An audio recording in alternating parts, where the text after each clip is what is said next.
Welcome to Bloodbath and Beyond. Today we review Pledge. Few get in, none get out. Directed by Daniel Robbins, starring Zachery Byrd, Phillip Andre Botello, Zack Weiner, and Aaron Dalla Villa. This movie's about a group of awkward freshmen trying to find a new fraternity. One afternoon, they just kind of jump from house to house until they finally run into a girl who knows of an upscale social club or fraternity looking for some new members. After a night of partying, the trio is invited back to officially pledge. Unfortunately, this hazing might be a little bit too much for them to handle. We realized we might have given you the wrong idea about our club. This is a recommendation from our top donator over on Patreon, Deke. Pledge, he said, this one has some weird tones, like from one scene to another, and I absolutely agree. So let's get into our likes. I really enjoyed the pacing of this film. I thought that it did a good job telling the story and it had me engaged. Because the whole time you're thinking, all right, something's up with this fraternity. What kind of movie are we gonna get into? It didn't feel like a slow burn, but it did a good job getting to the destination. I wasn't bored, I was really interested, and I wanted to see how this film was gonna play out. Basically, the first 20 minutes just like set up the characters, and then the next hour is them in their hazing. And it's nice because you actually like the characters. You care about the characters really quickly. And I was shocked at that because within 20 minutes, you knew these characters inside and out. You knew how they would react to certain situations. And you're going to care if they got out alive, assuming that they're going to be murdered or tortured or something, because you're always thinking the worst. And I think that we thought correctly. We did have our favorites. You know, I was rooting for Justin. If we go home and we just give up, it's just us drinking and playing Xbox and doing nothing for the rest of college. That doesn't sound bad. That sounds way better than someone making fun of me every time I walk through their door. He was pretty cool, so of course he was gonna be my favorite. But there was something about Max. He's one of the fraternity guys. His acting was fantastic. It's not quite a hotel room, but I think it'll serve its purpose. He was just like off the wall crazy doing. My favorite scene was like him sitting down with his legs constantly like crossing in the air. Doing the basic instinct on us. You like not only the good guys, so to speak, but you also like the antagonists because they all have their different things about them. What year are you? I'm a senior. Oh, you look like a senior. Yeah. You can tell that they're almost competing, much like frat brothers usually would anyway. Some are nice, some are way too aggressive, and some are just having fun, enjoying their time, being complete dickheads. This movie also has a really good look to it as well. You're gonna know that right out the gate because it's just really clean and really polished, but I appreciated some of like the lighting and the color grading. The lighting seemed like it's more natural. After the whole party stuff is done with, the mood definitely changes. Maybe it's just because of the candles and stuff and like them being jerks. But I think that the cinematography and the lighting helped to some degree. I felt that this film had smart decisions. Like they were in a bad situation, they wanted to get out. Instead of it being dragged out and like one by one, each of them getting tortured, it went in a different way and they actually like stood up against the fraternity people. And you normally don't see that in this style of movie. Usually it's one person gets pegged off one at a time.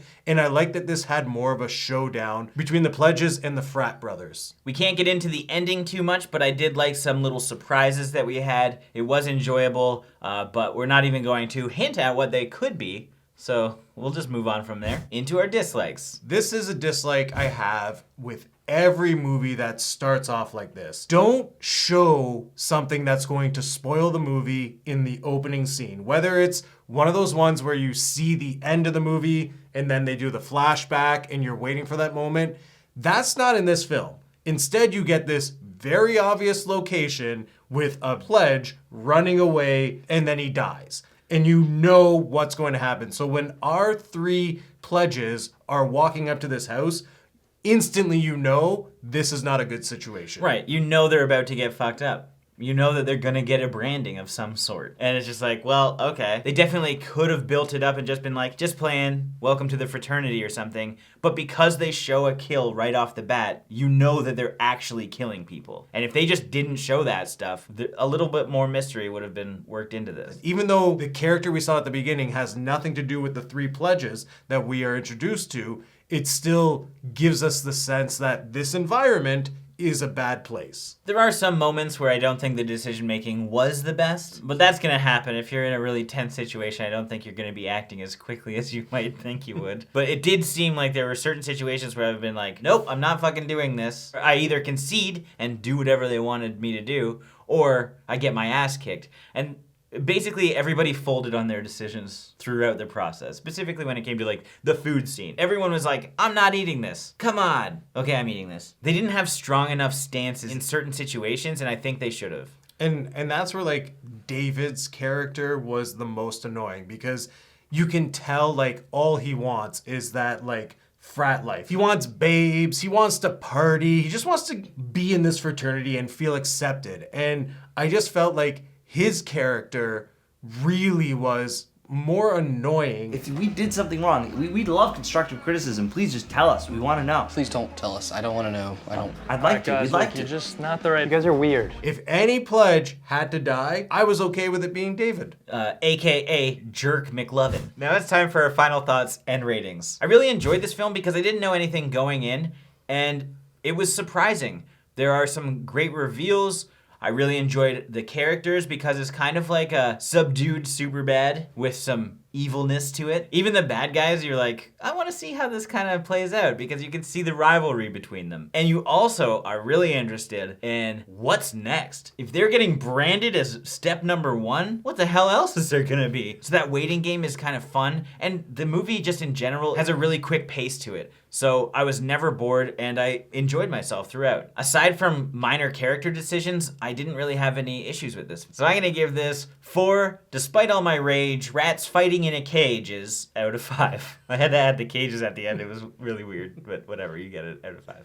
I had a really good time watching this film. I really enjoyed the story. I like how everything played out. It had good pacing, and the end was different. It's something you wouldn't expect, so it's nice having like a surprise ending for a film. That's what's great about it, is you don't know what's gonna happen. And when you have a film like this where you're engaged and you're invested, you love all the characters, you just wanna see what's going to happen. And that's what this film does. However, I hate when movies start with giving away the entire film. Like the fact that the opening shot is this building and someone running out of it and dying, you know bad stuff's gonna happen, so it kind of takes away from the mystery. But the story itself was great, the acting was great, the characters were great. I would definitely recommend this one. So with that being said, I'm gonna give this film 4 shots out of 5. Doing another special shot, or is that the last? Drink your fucking shot, David. As always, thank you for watching. Like this video and comment below with your thoughts on the film if you've seen it. If you haven't and you do want to check it out, links are in the description.